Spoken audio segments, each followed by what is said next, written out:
Welcome to this lesson on anabolism, one of the two major branches of metabolism. Anabolism is all about building and construction at the molecular level.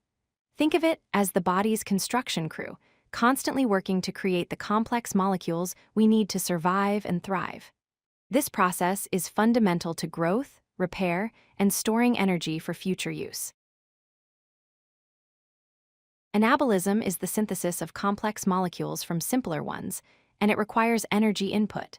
In other words, anabolism takes small, simple building blocks and assembles them into larger, more complex structures.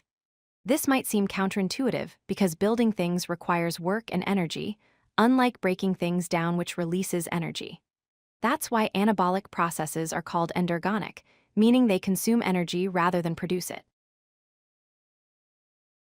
Let's look at the 4 key characteristics of anabolism. First, it requires energy, making it an endergonic process. Second, anabolism builds chemical bonds between molecules to create larger structures.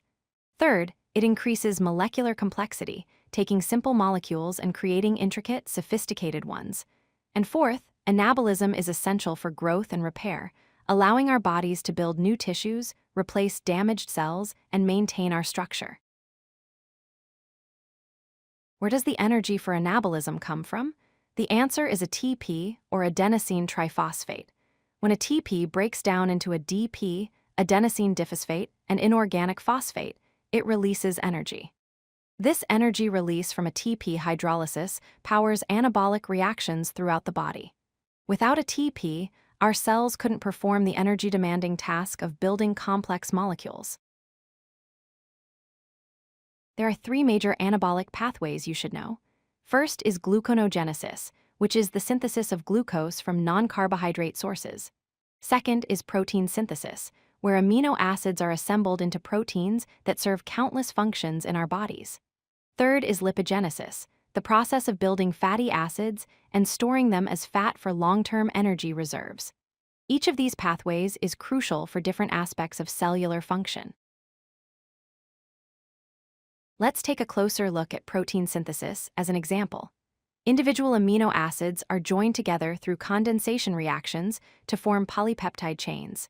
These chains then fold and organize into functional proteins. The bonds between amino acids are called peptide bonds, and forming each one requires energy. This is a perfect example of anabolism in action, building complex, functional molecules from simple building blocks. It's important to understand how anabolism differs from its counterpart, catabolism. Anabolism builds complex molecules and consumes energy through synthesis reactions. In contrast, catabolism breaks down molecules and releases energy through degradation reactions.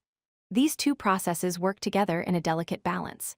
Catabolism provides the energy that anabolism needs, while anabolism uses that energy to build the structures our bodies require. Let's review the key points.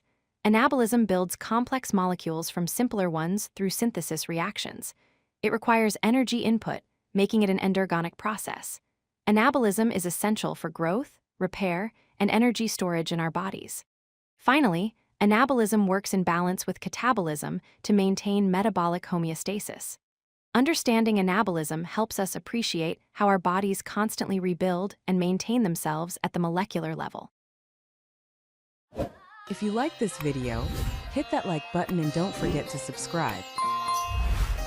Visit codelucky.com for more such useful content.